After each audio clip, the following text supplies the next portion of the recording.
Hello YouTube. Alright, I'm finally going to make a video about my little six-wheel, not project, more prototype. Just basically things turned to crap here, so I have plenty of time to spend at home, zero time to go to a track. So I thought about doing something with what I had lying around instead of just buying RC products. Just let's make something. So here you go, that's what I ended up building. Everything was made at my place. I made a mold by hand like I used to make 2 years ago. Just 3D printed it with my tiny printer and then put it together and so on. So it's rough looking. That's not going to be in any way any kind of production model. So I based the dimensions on the P34 Tyrrell, but then I took my own liberty to design the stuff around. So I didn't want to have the same body as the Tamiya or whatnot. So I've made my own thing. I took liberties around. Didn't bother doing a very good paint job or sticker job or anything. I just wanted to get this thing done to get my mind out away from all the crap. So this is the main body panel. I have a helmet I still haven't painted yet. The back over there's going to be some stickers here. You can see the shape for like the what would that be called, the radiators on the sides. I did a very, I don't know if it's very nice, but I like it very much. The back wing as well, I've mounted it with a 3D printed mount over there, yet to be mounted underneath there. So the way I have built this car is basically, this is my 112 pan car.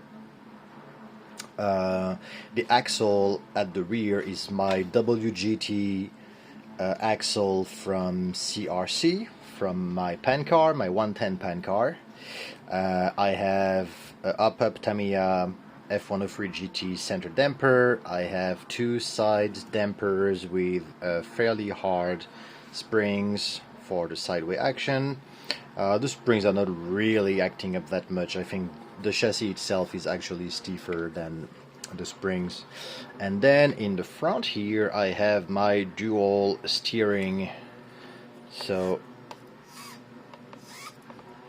those are my C-hubs, the aluminum C-hubs that I have on all of my cars, and I've designed, it's symmetrical everywhere. You're going to see, compared to the mini version, why this one works better. This one is really well articulated.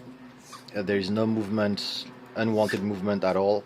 So there is dual arms that is repeating the movement, and then I have my turnbuckles front and rear. I'm using Team Saxo 112 wheel mounts over there. I have soft springs all around, pretty good travel. I've used a piece of FRP that used to be from the, I think that's the Speed Passion LMP chassis. It's pretty thick.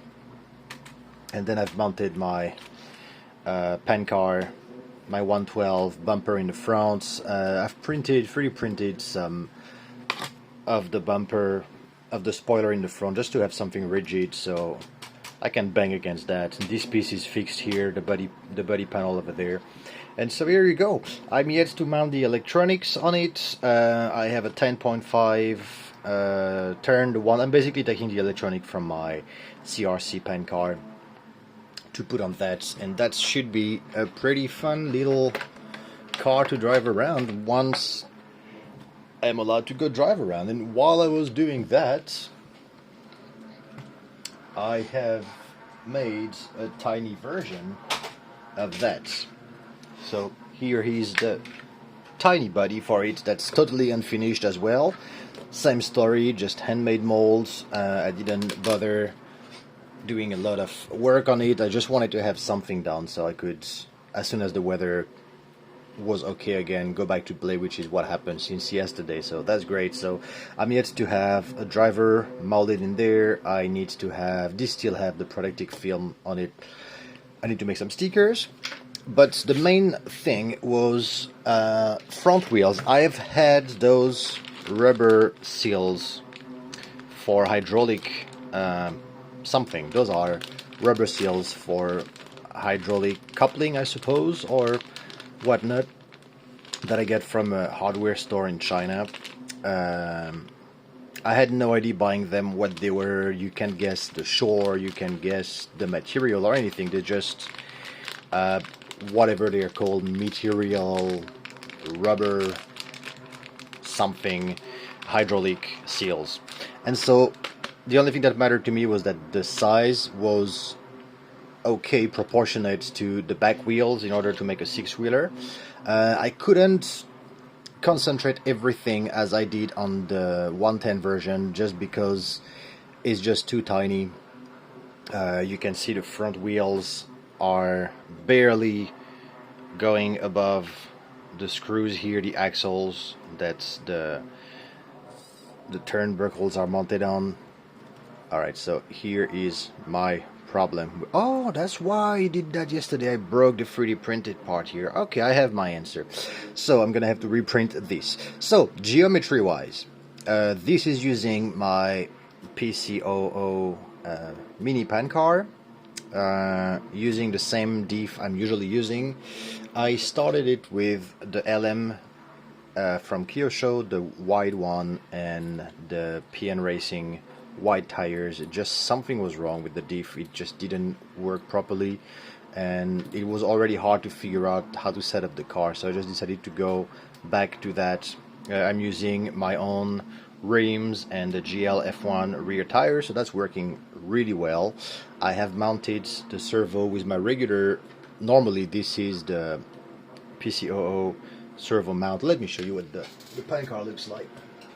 Okay, so that's the pan car that is based on, and so normally in the front hand the servo mounts here, and then it is basically driving the steering from left to right. So what I've kept here, I've kept the linkage between, I've kept the turnbuckles, but I have filed them substantially in order to be able to have the wheels and the chassis and the axles and everything and still have ground clearance.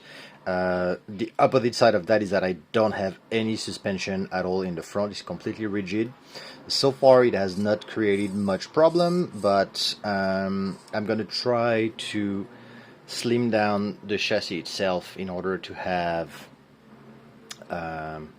just to have a little bit more flex, because you can tell compared to the regular pan car that I have, so that's a 98mm wheelbase, so now I have basically another front end grafted to it. It is all mounted onto the chassis here, and there is a FR4 plate that goes all the way through in between, and then everything is mounted, so the articulations here, and the servo is basically driving the axles on both sides. But as you can see, this 3D printed part, I had a pretty bad crash yesterday, so that little part here broke. I'm gonna make it full in one piece, not in two pieces like that. And yeah, I need to change the side, the shape as well, so it's a little bit stronger. But the only issue that I've had driving it was there was a little bit of binding, meaning that coming out from a turn, the car would kind of stick slightly to that corner, like keep going a little right at the end of a right hand corner if I was taking a straight line, and same on the left side. So there must be some binding somewhere around, because none of this is standard size as well. I need to put some washers in order to lock the wheels and not have, I have like quite a bit of movement sideways on the wheels. But I just I had to try to see if those rubber thing would work, and so far they work really well on the carpet. I have no idea what they would do on FRP, and I don't really care too much for that. And so yeah, that's it. There's a little video of this thing test driving on the track yesterday evening. I'm gonna fix the front end. I'm gonna try to go through the chassis a little bit just to refine everything and make everything a bit thinner. As you can see, I've put quite a lot of weight in the front because everything is really on the second half of the car. When I was holding it there, the car was just totally flipping backwards. So now without the battery, it's leaning a little bit to the front, but as soon as the battery is in, then it's perfectly leveled, and the center of gravity is right in the middle here. So far I'm really happy with it, and yeah, I'm gonna keep fooling around with it and doing more testing and then filming it, and then hopefully I'll be able to put my timer back up and go and time it. So here you go, this is it for my little 6-wheel COVID project, and I'll see you again another time. Alright, bye bye the world.